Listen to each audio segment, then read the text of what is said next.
श्री विष्णु और देवताओं से अपराजित दधीचि का उनके लिए श्राप और क्षुभ पर अनुग्रह। ब्रह्मा जी कहते हैं, नारद, भक्त वत्सल भगवान विष्णु राजा क्षुभ का हित साधन करने के लिए ब्राह्मण का रूप धारण कर दधीचि के आश्रम पर गए। वहां उन जगत गुरु श्री हरि ने शिव भक्त शिरोमणि ब्रह्म ऋषि दधीचि को प्रणाम करके शुभ के कार्य की सिद्धि के लिए उद्यत हो उनसे यह बात कही। श्री विष्णु बोले, भगवान शिव की आराधना में तत्पर रहने वाले अविनाशी ब्रह्म ऋषि दधीचि, मैं तुमसे एक वर मांगता हूं, उसे तुम मुझे दे दो। शुभ के कार्य की सिद्धि चाहने वाले देवादिदेव श्री हरि के इस प्रकार याचना करने पर शैव शिरोमणि दधीचि ने शीघ्र ही भगवान विष्णु से इस प्रकार कहा। दधीचि बोले, ब्राह्मण, आप क्या चाहते हो यह मुझे ज्ञात हो गया। आप शुभ का काम बनाने के लिए साक्षात भगवान श्री हरि ही ब्राह्मण का रूप धारण करके यहाँ आए हैं। इसमें संदेह नहीं कि आप पूरे मायावी हैं, किंतु देवेश जनार्दन, मुझे भगवान रुद्र की कृपा से भूत, भविष्य और वर्तमान तीनों कालों का ज्ञान सदा ही बना रहता है। सुब्रेत, मैं आपको जानता हूँ। आप पापहारी श्री हरि एवं विष्णु हैं। यह ब्राह्मण का वेश छोड़िए। दुष्ट बुद्धि वाले राजा क्षुभ ने आपकी आराधना की है, इसलिए आप पधारे हैं। भगवान हरे, आपकी भक्त वत्सलता को भी मैं जानता हूँ।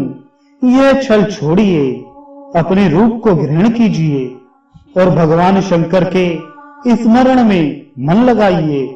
मैं भगवान शंकर की आराधना में लगा रहता हूँ। ऐसी दशा में भी यदि मुझसे किसी को भय हो तो आप उसे यत्न पूर्वक सत्य की शपथ के साथ कहिए। मेरा मन शिव के स्मरण में ही लगा रहता है। मैं कभी झूठ नहीं बोलता। इस संसार में किसी देवता या दैत्य से भी मुझे भय नहीं होता।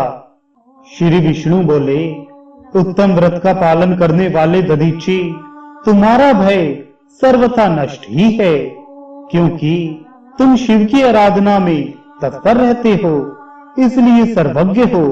परंतु मेरे कहने से तुम एक बार अपने प्रतिद्वंदी राजा क्षुभ से जाकर कह दो कि राजेंद्र, मैं तुमसे डरता हूँ। भगवान विष्णु का यह वचन सुनकर शैव शिरोमणि महामुनि दधीचि निर्भय ही रहे और हंसकर बोले। दधीचि ने कहा, मैं देवादिदेव पिनाक पाणी भगवान शंभु के प्रसाद से कहीं कभी किसी से और किंचन मात्र भी नहीं डरता, सदा ही निर्भय रहता हूँ। इस पर श्री हरि ने मुनि को दबाने की चेष्टा की। देवताओं ने भी उनका साथ दिया, किंतु सबके सभी अस्त्र कुंठित हो गए। तदनंतर भगवान श्री विष्णु ने अगणित गणों की सृष्टि की, परंतु महर्षि ने उनको भी भस्म कर दिया। तब भगवान ने अपनी अनंत विष्णु मूर्ति प्रकट की। यह सब देखकर शिवन कुमार ने महाजगदीश्वर भगवान विष्णु से कहा। दधीचि बोले, महाबाहो, माया को त्याग दीजिए। विचार करने से यह प्रतिभास मात्र प्रतीत होती है। माधव, मैंने सहस्त्रों दुर्विज्ञ वस्तुओं को जान लिया है। आप मुझ में अपने सहित संपूर्ण जगत को देखिए। निरालस्य होकर मुझ में ब्रह्मा एवं रुद्र का भी दर्शन कीजिए। मैं आपको दिव्य दृष्टि देता हूँ। ऐसा कहकर भगवान शिव के तेज से पूर्ण शरीर वाले शिवन कुमार दधीचि मुनि ने अपनी देह में समस्त ब्रह्मांड का दर्शन कराया। तब भगवान विष्णु ने उन पर पुनः कोप करना चाहा। इतने में ही मेरे साथ राजा क्षुभ वहां आ पहुंचे। मैंने निश्चेष्ट खड़े हुए भगवान पद्मनाभ को तथा देवताओं को क्रोध करने से रोका। मेरी बात सुनकर इन लोगों ने ब्राह्मण दधीचि को परास्त नहीं किया। श्री हरि उनके पास गए और उन्होंने मुनि को प्रणाम किया। तदनंतर शुभ अत्यंत दीन हो उन मुनीश्वर दधीचि के निकट गए और उन्हें प्रणाम करके प्रार्थना करने लगे। शुभ बोले, मुनि श्रेष्ठ, शिव भक्त शिरोमणे, मुझ पर प्रसन्न होइए। परमेश्वर, आप दुर्जनों की दृष्टि से दूर रहने वाले हैं, मुझ पर कृपा कीजिए। ब्रह्मा जी कहते हैं, नारद, राजा शुभ की यह बात सुनकर तपस्या की निधि ब्राह्मण दधीचि ने उन पर अनुग्रह किया। तत्पश्चात श्री विष्णु आदि को देखकर वे मुनि क्रोध से व्याकुल हो गए और मन ही मन शिव का स्मरण करके विष्णु तथा देवताओं को श्राप देने लगे। दधीचि ने कहा, देवराज इंद्र सहित देवताओं और मुनीश्वरों, तुम लोग रुद्र की क्रोधाग्नि से श्री विष्णु तथा अपने गणों सहित पराजय और ध्वस्त हो जाओ। देवताओं को इस तरह श्राप दे शुभ की ओर देखकर देवताओं और राजाओं के पूजनीय दिग्श्रेष्ठ दधीचि ने कहा, राजेंद्र, ब्राह्मण ही बली और प्रभावशाली होते हैं। ऐसा स्पष्ट रूप से कहकर ब्राह्मण दधीचि अपने आश्रम में प्रविष्ट हो गए।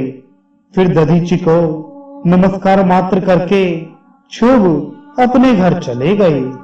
तत्पश्चात भगवान विष्णु देवताओं के साथ जैसे आए थे उसी तरह अपने वैकुंठ लोक को लौट गए।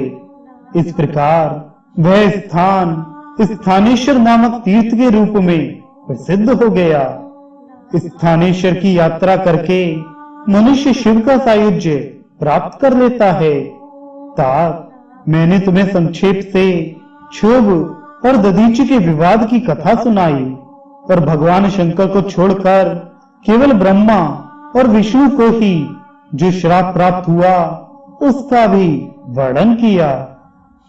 जो क्षोभ और दधीचि के विवाद संबंधी इस प्रसंग का नित्य पाठ करता है वह मृत्यु को जीतकर देह त्याग के पश्चात ब्रह्मलोक में जाता है।